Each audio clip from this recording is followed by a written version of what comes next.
Well, good day, everybody. This is Chris with the Ancient Scholar. Hope you're all doing well. I wanted to take a couple of minutes, maybe a few minutes, to review the results of a very important trial. And this, I think, might be paradigm changing for those of us that are involved in emergency medicine delivered outside of the hospital. And this is something known as the device trial. That was the primary researchers included Dr. Matthew Precker et al. They received a substantial amount of funding from the Department of Defense, and the device trial, or also known as the Video versus Direct Laryngoscopy for Tracheal Intubation of Critically Ill Adults trial, aimed to enroll 2,000 individuals, people primarily critically ill and injured patients who were admitted to the ICU or the emergency room, and intensive care unit and emergency medicine attending physicians would be intubating these patients, and the patients were to be randomized into two groups. A group that received a conventional direct laryngoscopy with an old school laryngoscope, and then the other group would receive more contemporary video laryngoscopy. And the aim was to enroll about 2,000 patients, I believe, and the trial was ended early after enrolling just over 1,400 patients. So this is a multi-center randomized trial conducted over about 17 or so, in 17 or so departments. These primarily included emergency departments and intensive care units. And so that's kind of how the trial was set up. Just over 1,400, I believe it was 1,417 patients overall, and they ended up stopping the trial early due to efficacy. So what does this mean? Well, what they found was the first attempt success rates at intubation, which is actually incredibly important. And typically, when it comes to intubating somebody, particularly somebody who's critically ill or injured, when we look at data, it is more likely that you will intubate that patient successfully on the first attempt. And so if you don't successfully intubate that patient on the first attempt, generally speaking, the success rates will fall off fairly precipitously as you attempt with subsequent intubation attempts. So first pass success is actually critical, really important for us outside of the hospital as well. So what did they find, right? What was the outcome? And I'm just going to go ahead and kind of read the outcome verbatim, and this is from the abstract of the study, and it said the following: the trial stopped for efficacy at the time of the single pre-planned interim analysis. So essentially they had a team of researchers that weren't involved in the primary research that would take a look at the results pre-planned and just make sure that there wasn't some bizarre safety signal and that there wasn't undue harm or risk to patients that were enrolled in this study. And this is actually a fairly common thing in these kinds of studies, or you're looking at different medical interventions. So they ended up, again, enrolling just over 1,400 patients. So among 1,417 patients who were included in the final analysis, 91.5% of whom underwent intubation that was performed by either emergency medicine resident or critical care fellow. All right. Successful intubation on the first attempt occurred in 600 of the 705 patients. So 705 patients in the video laryngoscopy group. That's 85.1% success first attempt in video laryngoscopy versus 504 of 712 patients in the direct laryngoscopy group. That's 70.8%. Furthermore, the absolute risk difference was 14.3 percentage points. 95 percent confidence interval 9.9 to 18.7 with a p-value 0.001. That's a pretty powerful signal.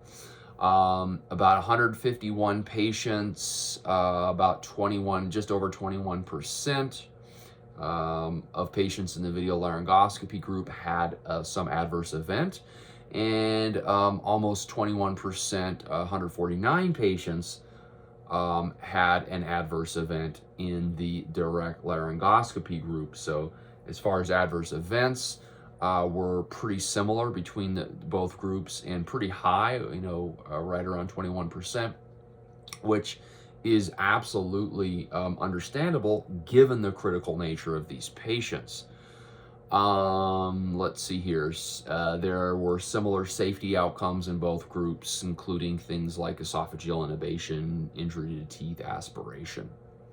So those kinds of things were similar, but what was really profound, pronounced, striking, if you will, was the fact that the first-time intubation success rates were so much higher in the video laryngoscopy group.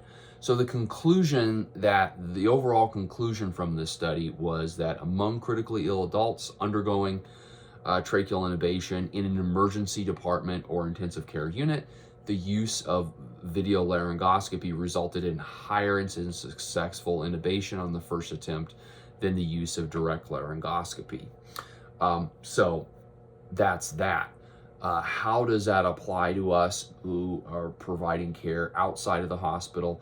Well, I think there are some things that we can draw from this. First of all, the emergency room physicians and the critical care fellows are not necessarily as experienced at intubating patients as, say, an anesthesiologist, right? And I think that we could make some sort of parallel there when we look at paramedics specifically, but perhaps nurses who are involved in delivering critical care, and other providers such as respiratory therapists and mid-level practitioners, right? These individuals are far less experienced at intubation than other providers, particularly physicians who receive robust training and may have substantially much more experience under their belt, right? And so I think there's some parallels you can make between, say, an emergency room physician and an anesthesiologist, or the anesthesiologist can be a lot more experienced than the emergency room physician, whereas a paramedic is going to be a lot less experienced than, say, an emergency room physician, and certainly much less experienced than, say, an anesthesiologist, right?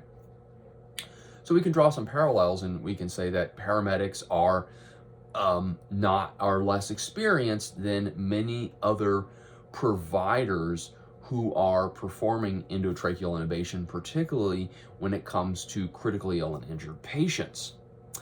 And what this study clearly shows, this is a really strong signal, and there have been some other studies that have shown similar results, but just nothing as big as this with the randomization. I think this is a very powerful study. It really does, in my opinion, show the superiority of video laryngoscopy to direct laryngoscopy. And so I think this is going to really push back against the folks that are still holding out for video laryngoscopy and saying, hey, this is what we learned. We've always done this, and we want to keep this around, and this is something that shouldn't go away, and we are going to be very resistant to implementing a new paradigm for intubation. But it's very clear that this is beneficial, and I think that it's very clear that in people who their primary job is not necessarily airway management, and that's the case with paramedics, right?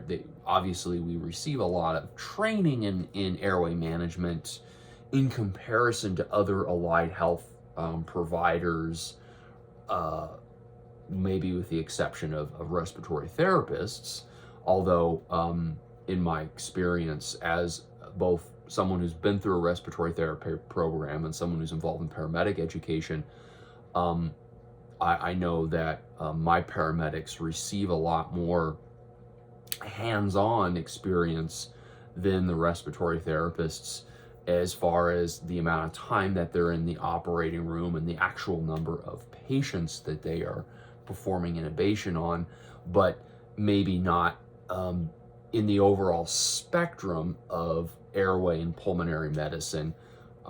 Certainly the respiratory therapist is going to have a broader base of experience in airway and pulmonary medicine to draw from. So I'm just focusing on this one specific technique, endotracheal intubation.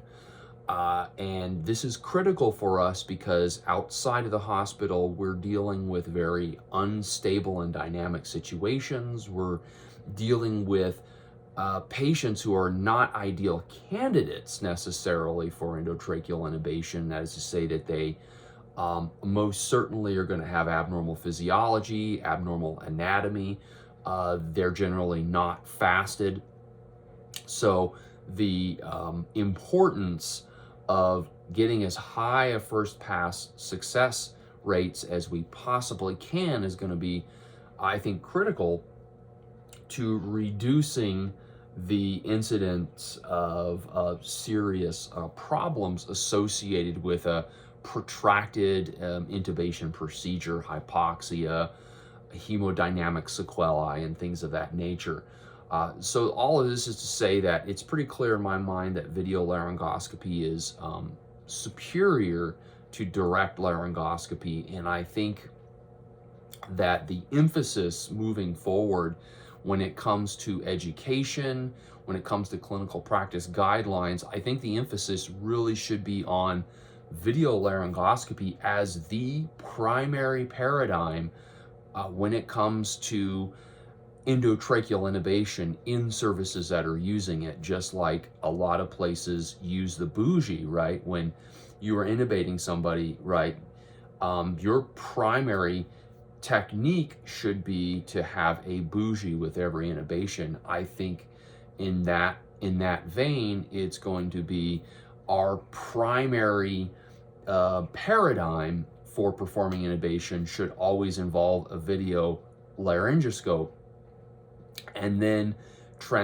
have the ability to transition to other techniques if for some reason video laryngoscopy is not in the cards for whatever reason. I know this is going to push back against a lot of people, maybe myself included, who learned under more traditional paradigms, but it's just very clear to me that this is superior, and myself as an educator, which luckily we do have video laryngoscopes. We use the King Vision at our college, and our students use that, but I don't necessarily emphasize it, or I haven't when teaching airway management and pulmonology. It's just one of several different paradigms we talk about, but I think it's very clear to me that the push needs to be video laryngoscopy.